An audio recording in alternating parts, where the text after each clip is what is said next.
जय हिंद जय भारत। आज हम बात करने वाले हैं हिंदी साहित्य के 50 महत्वपूर्ण प्रश्नों के सीरीज में भाग 3 की, जहां पर आज हम आपसे बात करेंगे उन 10 महत्वपूर्ण प्रश्नों की जो आपके एग्ज़ाम के लिए काफ़ी ज़्यादा महत्वपूर्ण हैं। साथ ही हम बात करेंगे हिंदी के उन प्रमुख प्रश्नों की जो आपके एग्ज़ाम में बार बार रिपीट होते हैं और आते रहते हैं। चाहे आप कोई भी यूनिवर्सिटी का एग्ज़ाम दे लें, जैसे हम कह लें BHU के, तो BHU के चाहे BA सोशल या आर्ट्स की बात कर लें, या फिर B.Ed की बात करें, या फिर LLB की, तो उसके एंट्रेंस एग्जाम में आपसे हिंदी से कई सारे महत्वपूर्ण प्रश्न पूछे जाते हैं जो कि बार बार रिपीट होते हैं। तो यह प्रश्न वैसे ही प्रश्न है और आपके एग्जाम में बार बार पूछे जाते हैं। तो बिना कुछ देरी किए आइए आज की वीडियो को शुरू करते हैं। तो सबसे पहला जो हमारा प्रश्न आज का है कि उपन्यास सम्राट किसे कहा जाता है। ध्यान देंगे, बात यहाँ पर उपन्यास सम्राट के टाइटल की जा रही है, इसलिए थोड़ा सा इसको नोट डाउन भी करते हुए चलेंगे क्योंकि आपके एग्जाम के लिए काफ़ी ज़्यादा महत्वपूर्ण भी है। ठीक है, बात है उपन्यास सम्राट की, तो उपन्यास सम्राट कहे जाते हैं कौन? मुंशी प्रेमचंद। ध्यान रखेंगे, मुंशी प्रेमचंद्र को उपन्यास सम्राट की उपाधि प्रदान की गई है। तो ध्यान रखेंगे मित्रों कि मुंशी प्रेमचंद को क्या कहा जाता है? उपन्यास सम्राट कहा जाता है। अगले प्रश्न की तरफ बढ़ते हैं कि हिंदी का प्रथम उपन्यास। अभी हमने बात की उपन्यास सम्राट की, तो मुंशी प्रेमचंद। अब बात आई है कि हिंदी का प्रथम उपन्यास कौन था। तो दोस्तों, हिंदी का जो प्रथम उपन्यास माना जाता है, इसको लेकर काफ़ी विवाद है। हालांकि जो आप सर्वसम्मत है, जो मैक्सिमम लोग मानते हैं, और आपको जो टिक लगाना है आंसर के लिए, वह माना जाएगा आपका सही उत्तर परीक्षा गुरु। क्या माना जाएगा दोस्तों?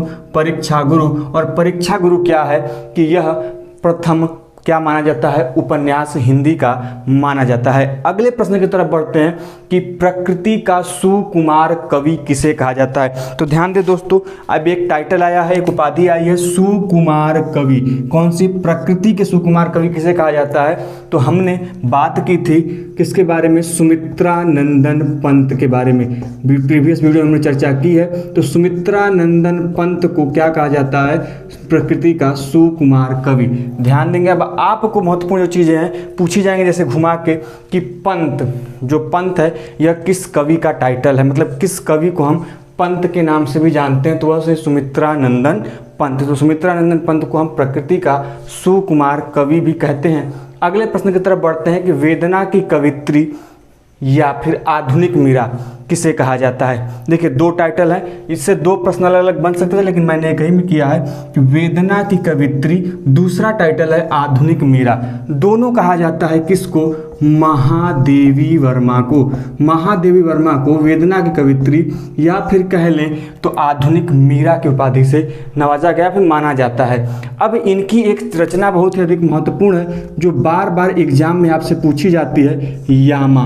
पूछ लिया जाएगा कि यामा किसकी कृति है या फिर किसकी रचना है। तो यह यामा किसने लिखा है? यह लिखा है महादेवी वर्मा जी ने। ध्यान रखेंगे दोस्तों कि क्या इनका टाइटल है? वेदना की कवित्री या फिर आधुनिक मीरा। दोनों में से कोई भी पूछ दे तो आप किसकी तरफ जाएंगे? महादेवी वर्मा की। और उनकी कृति जो बार बार पूछी जाती है यामा, तो यामा किसकी रचना है? महादेवी वर्मा की। अगले प्रश्न की तरफ चलते हैं कि कवियों का कवि किसे कहा जाता है। तो दोस्तों, कवियों का कवि, देखिए आप टाइटल याद रखेंगे, उपाधि जो उनकी है, जो उपनाम है, वो याद रखते हुए चलेंगे। मैंने प्रीवियस वीडियो में भी चर्चा की थी कि कवियों का सम्राट किसे कहा जाता है। यह मैंने पिछले वीडियो में पढ़ाया है। यदि आपने नहीं देखा है तो जाइए वीडियो वहाँ पर देखिए और उनको जानने का प्रयास कीजिए। तो कवियों का कवि कहा जाता है किसे? शमशेर सिंह को। किसको कहा जाता है? शमशेर सिंह को। और इनकी उपाधि हमें क्या दिखाई देती है? बहादुर।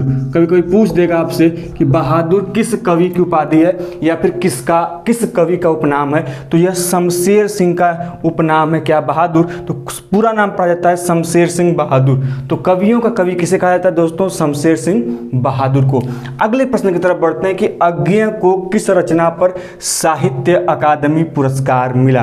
देखेंगे, अब यह पॉइंट एक जगह बार बार लड़के यहाँ पर गलती करते हैं। आप जैसे लोग क्या करेंगे दोस्तों, देखो थोड़ा सा भी कंफ्यूजन होगा तो आप गलत करके चले आएंगे। यहाँ बात किया है साहित्य अकादमी का, और एक यही जस्ट ऐसा ही क्वेश्चन होगा, लेकिन वहाँ पर आपसे पूछेगा ज्ञानपीठ पुरस्कार। दोनों का उत्तर दोस्तों एकदम अलग है, कभी भी गलती ना करिएगा।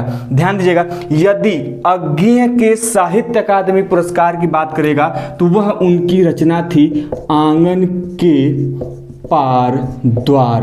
आंगन के पार द्वार जो अज्ञेय जी की रचना थी, उनको इस रचना के लिए कौन सा अवार्ड दिया गया, कौन सा पुरस्कार दिया गया दोस्तों? तो यह दिया गया साहित्य अकादमी पुरस्कार। अब आपको कमेंट बॉक्स में यह बताना है कि इस वर्ष का साहित्य अकादमी पुरस्कार किसे दिया गया। अगले प्रश्न की तरफ बढ़ते हैं। सॉरी, हाँ, एक यह टॉपिक बचा कि ज्ञानपीठ पुरस्कार किस रचना के लिए दिया गया था अज्ञेय जी को। यह भी कई बार प्रश्न पूछता है आपसे। तो ज्ञानपीठ पुरस्कार दिया गया था अज्ञेय जी को किस रचना के लिए? वह रचना थी कितनी नावों में। कौन सी रचना थी दोस्तों? कितनी नावों में कितनी बार। कितनी नावों में कितनी बार, यह इनकी रचना थी। इसके लिए इन्हें दिया गया कौन सा पुरस्कार दोस्तों? ज्ञानपीठ पुरस्कार। और यदि हम साहित्य अकादमी पुरस्कार की बात करें तो वह था आंगन के पार द्वार के लिए, और ज्ञानपीठ पुरस्कार की बात करें तो कितनी नावों में कितनी बार। अगले प्रश्न की तरफ बढ़ते हैं कि चंद्रकांता का रचनाकार कौन है। मैक्सिमम लोगों ने चंद्रकांता सीरियल देखा भी होगा, काफी फेमस भी हुआ था, और इसके लेखक बार बार पूछे जाते हैं कि चंद्रकांता का रचनाकार कौन है। तो यह आपको याद रखना है दोस्तों। इसके रचनाकार हैं, काफी फेमस सीरियल रहा उस समय, देवकी नंदन खत्री। कौन है दोस्तों? देवकी नंदन खत्री ने ही किसकी रचना की थी? चंद्रकांता की। दोस्तों किसकी रचना की थी? चंद्रकांता। इस पे सीरियल भी बना है और यह महत्वपूर्ण पुस्तक भी है। तो इसकी रचना की थी देवकी नंदन खत्री ने।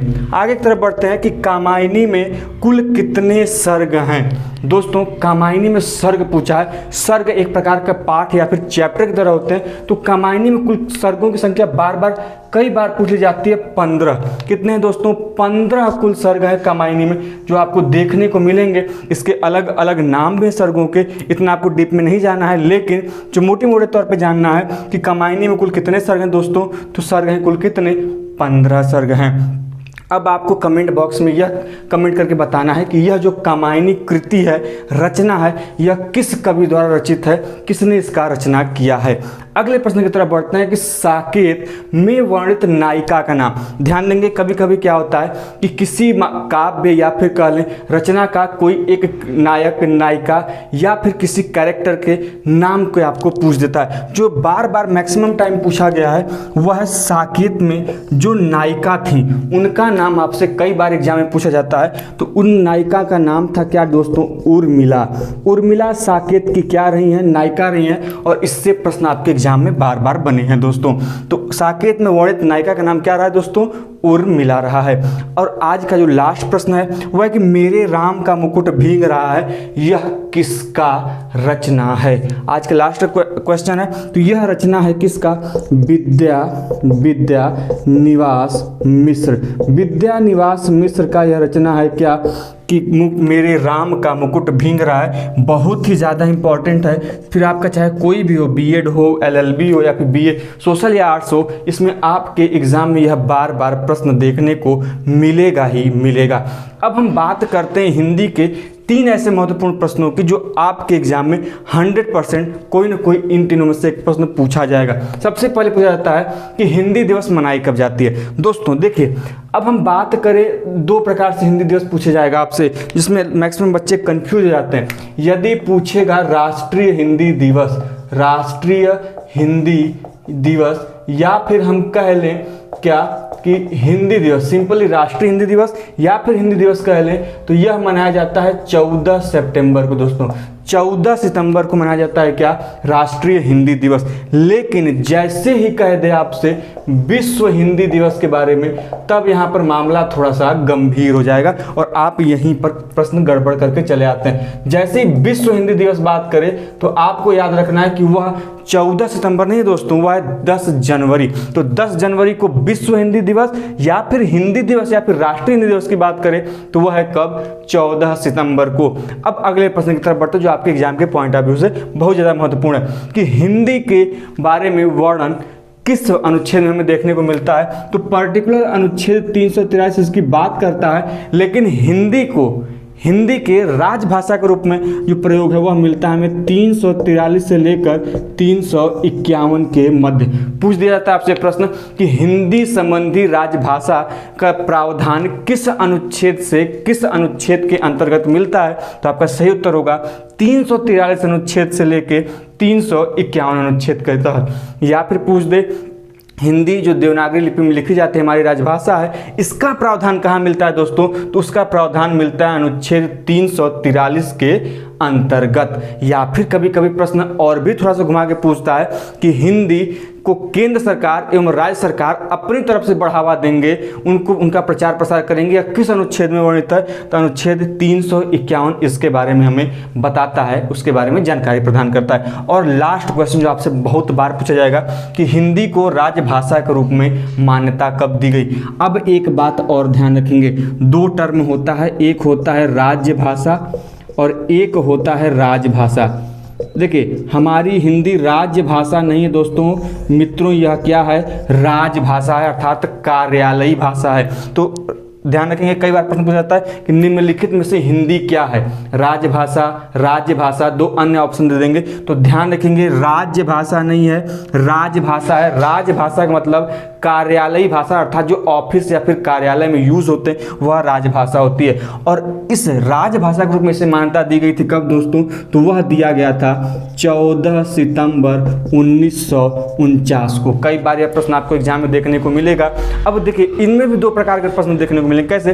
कि राजभाषा के रूप में किस वर्ष दिया गया? वर्ष की बात करेगा तो 1949, किस दिन कहेगा तो 14 सितंबर, या फिर टोटल पूछेगा तो 14 सितंबर 1949 तक में।